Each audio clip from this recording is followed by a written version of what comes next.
Juan Kapitulo 6, versikulo 35. Si Jesus miingon kanila, "Ako mao ang pan nga naghatag sa kinabuhi. Ang muari kanako dili nagayod gutomon, ug ang mutuo kanako dili nagayod uhawon." Ang mga puno Pan sa kinabuhi.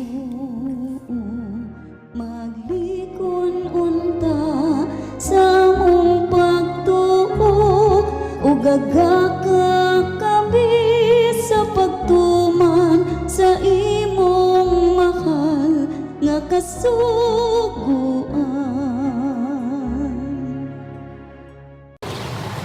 Ang Ginoo manaa kaninyo. Ang Santos Ebanghelyo sumala ni San Juan. May usa ka pundok o sa pangulo sa mga Hudiyo nga nganlag Nicodemo. Ug usa ka sakop sa pundok sa mga Fariseo. Usa gabi ini ana miadto siya kang Hesus miingon, "Rabay, nasayod kami nga ikaw usa ka magtutudlo nga pinadala sa Dios. Walay makahimo sa mga milagro nga imong gipamuhat gawas kon ang Dios magauban kaniya." Si Jesus mitubag, "Sultihan ko ikaw, wala makita sa gingharian sa Dios gawas kung siya mataw pag-usab." Unsaon man pagkataw pag-usab sa usa ka tawo nga gulang na nangutana si Nicodemo. Dili ni mahimo nga pagsultihan sa iyang inahan ano ba pagkataw pag-usab. Si Jesus mitubag, "Sultihan ko ikaw, wala makasulod gingharian sa Dios gawas kung mataw siya pinaagi sa tubig o sa spirito. Ang gianak sa tao, tao usab. Ang gianak sa spirito, espiritu usab. Ayaw kahibulong nga ako nagaingon kanimo nga kinahanglan mapakataw kamo pag-usab. Ang hangin mahuros bisan asa kinibuot mapadulong. Madungog mo ang paghuros niini. Pan wala ka mahibalo, diin kini gikan o asa kini padulong. Ingon usab niini ang tanan nga mataw pinaagi sa spirito." Ang Ebanghelyo sa Ginoo. Pasalamati ang Ginoo kay siya maayo, ang iyang gugma mulungtad hangtod sa kahangturan.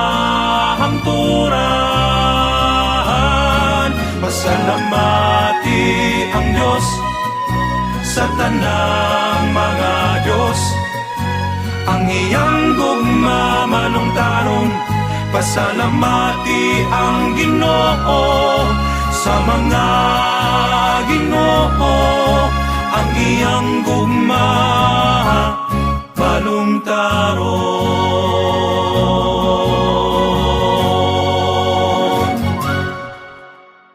Kanunay natong nadungog ang mga doktor nga nag-ingon aron maminusan ang atong kolesterol, asukal, sugar, o uban pa sa tuang lawas, kinahanglan nga magbag-o kita sa tuang lifestyle, estilo sa kinabuhi. Kini nagpasabot nga dili lang nato kontrolahon ang ato ang gikaon, kundi kinahanglan usab nga adunay kausaban sa tuang batasan sa pagkaon o ehersisyo. Kundili ang ato ang paninguha sa pagpaubos sa asukal o sa kolesterol mahimong kawang lang. Musab kini ang gipasabot sa Ebanghelyo karon. Nagtawag kini alang sa radikal nga pagbag-o, usa ka hingpit nga pagbag-o sa kasing-kasing.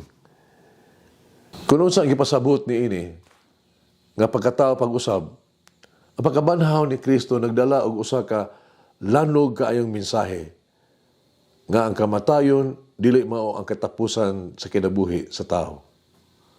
Adunay kinabuhi human ning kamatayon.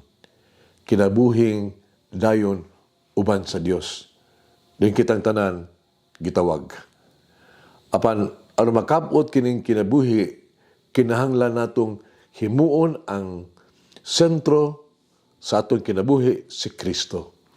Ang mga mithi nga gibarugan ni Kristo kinahanglan usab nga ato aning mga mithi. The values that Christ stood for should be our values. Nga mithi, nahitagan o importansya ni Kristo mao angay natong pagabansayon. Mao kini ang gipahinumdum kanato sa kupgong sa mga pulong pagkatao pag-usab, born again. Bisan tuod kini usa ka lisod nga butang nga buhaton, kita gipasaligan sa kadaugan tungod kay ang pagkabanhaw ni Kristo nagpadayag kanato nga sa katapusan ang kaayo madaugon gyud mudaog gayud. Kinahanglan nga kita anaa sa makanunayon nga pagigambit kang Kristo, faithful to Christ, pinaagi sa pag-ampo sa mga sakramento, labi na sa balaang Eukaristiya o sa mga pulong sa Dios. Dugang pa, mangayo kita kanunay sa grasya sa Dios nga magiyahan umutabang kanato sa pagpahigayon ni ining maong pagpanaw nato ning kinabuhi alang sa dakong kausaban sa atong kinabuhi. Pabaludong kini.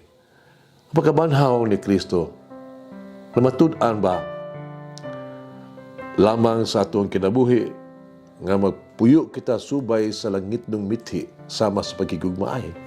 Mag-ampo kita. Gano'n Jesus, dinaagi ako gikan sa kangitki sa sala o sa kaulaw. Hayagi ako diya sa kapasayloan o pagbag-o diya sa pagmahal. Amen. Mama Mary, inahan sa laban ng Jesus, giyahi kami nga magpuyo o banhaw nga kinabuhi gikan sa kamatayon sa sala. Umalangin ng Diyos magagahom sa tanan, Amahan, Anak, ug Espiritu Santo. Amen. May the Lord of the divine mercy bless us all, heal us from all diseases and suffering. Ayun unta niya kita, tanang mga sakit na sa lawas o sa kalag, body and soul. In the name of the Father, the Son, and of the Holy Spirit. Jesus, I trust in you. Amen. Whoever eats the bread of life will never hunger, says the Lord. Kay galaan inyong nabati ang pagpaambit ug hamubong pamalandong sa pulong sa Dios pinaagi sa tulumanon pan sa kinabuhi nga gidumala ni Monsignor Daddy Silva. Hangtod na usab sa sunod higayon, daghang salamat.